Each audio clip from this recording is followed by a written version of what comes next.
Now, one movie that did get a lot of play is 1996. You starred in a classic film atop one of our greatest, or of our list, Time to Kill. Now, again, yes, your ECU alumni is in the building. You and Sandra Bullock share the screen again. So let me ask you this: with a film surrounded by so much tension and controversy in its subject matter, what was a production like? Set like? What was that like?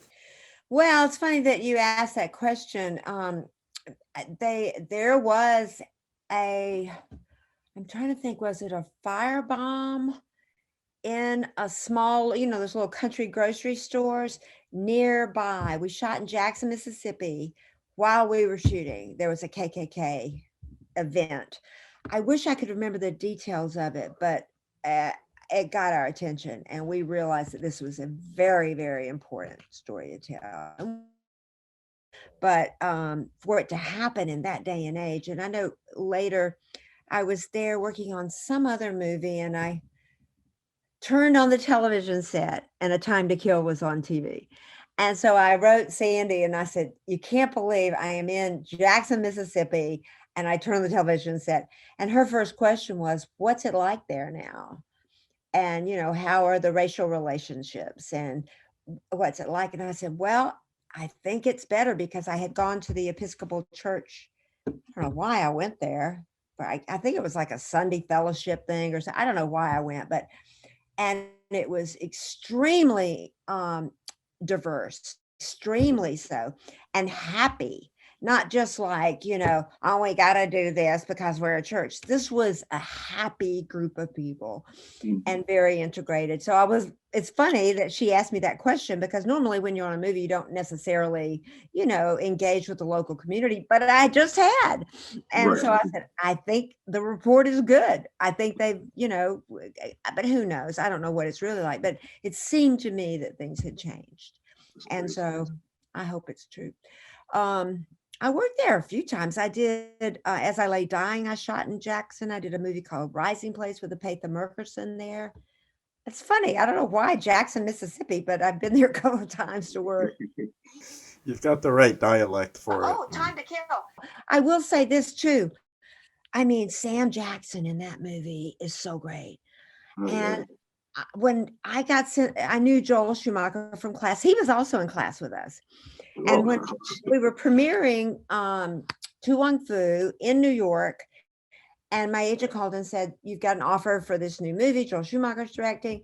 And they were sitting at the script, and I get the script, and I open that first scene. mm, I was like, "No, no, no, no, no, no." I hadn't read the book. "I don't want to do this. I don't want to play the mother of those kids, those right. horrible boys."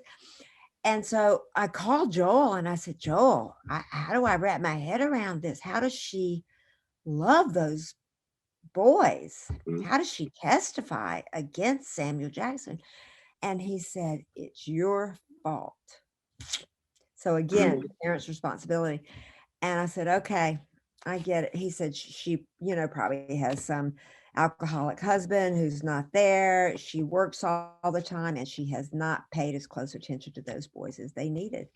And I was like, "Oh, I don't want to be her," but I did it. And, they needed that story told.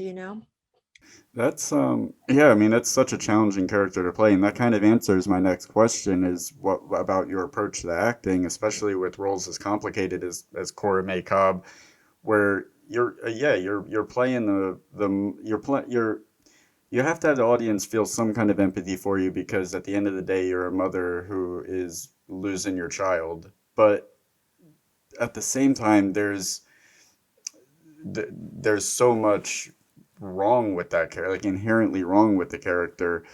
I'm curious when you're getting into a role like that, like how do you insulate yourself from not going too deep into those shoes where because you have to identify with the character on some kind of level to make the audience feel something, but is it dangerous to go to identify too much with the character? Do you feel like you might like lose some of your own moral compass in that journey?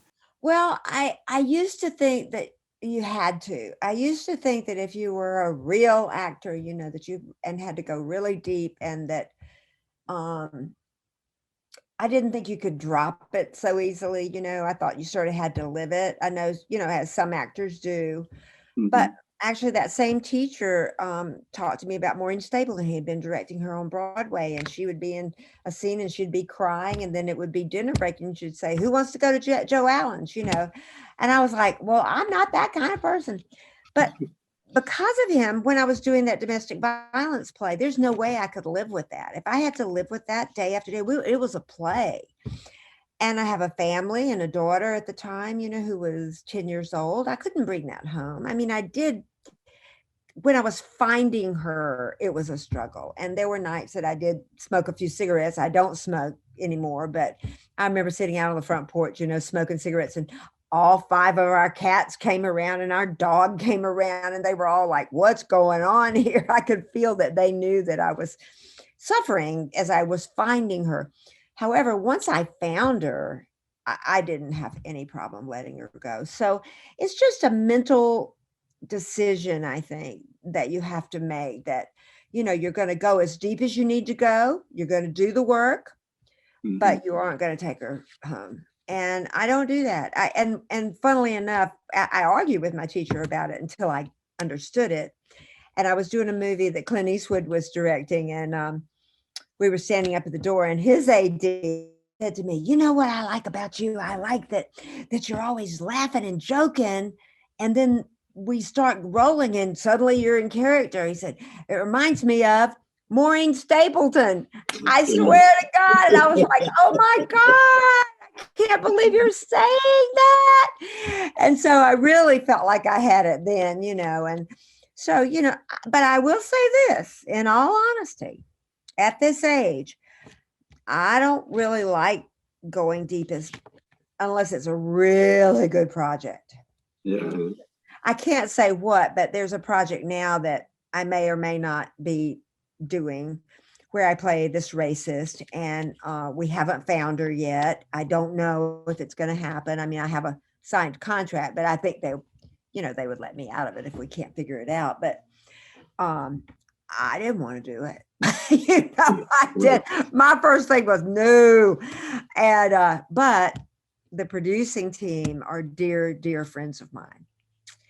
And they're African Americans, and I admire them, I guess I would say, more than any other people I know in show business. That's the truth. And so I told my agent, and I said, "Well, if I get the offer, my answer is yes, because I'll just try to figure it out." We may not be able to figure it out because it's tricky. It's very tricky. And it's not that I'm willing to be the bad guy. It's okay. But you still got to figure out, and I'm supposed to be funny. Not that there is nothing funny about racism. Yeah. I don't, I mean, Archie Bunker was an anomaly. And that thing ago is, look how long ago that was, too. Mhm. And, George Jefferson always got the upper hand, and Lionel got the upper hand, and he always lost. But you can't, I don't know. As I say, we haven't found it.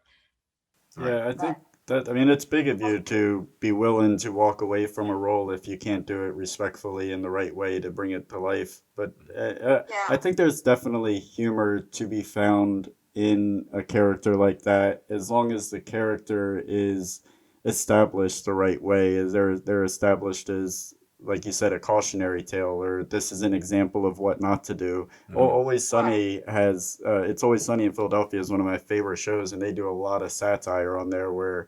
And a lot of the episodes have been pulled from Hulu because people just don't understand the nuance of satire anymore. Where if characters are playing racist, The joke They is have that on. They have that on Sunny in Philadelphia. They have races.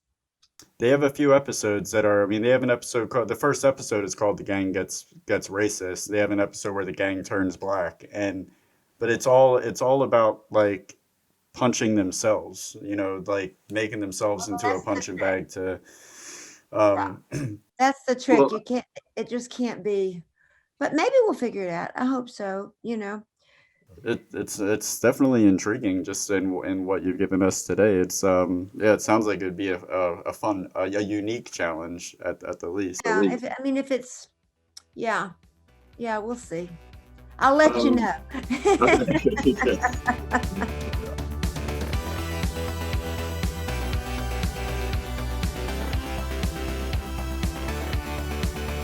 Why don't you subscribe? It'll last longer.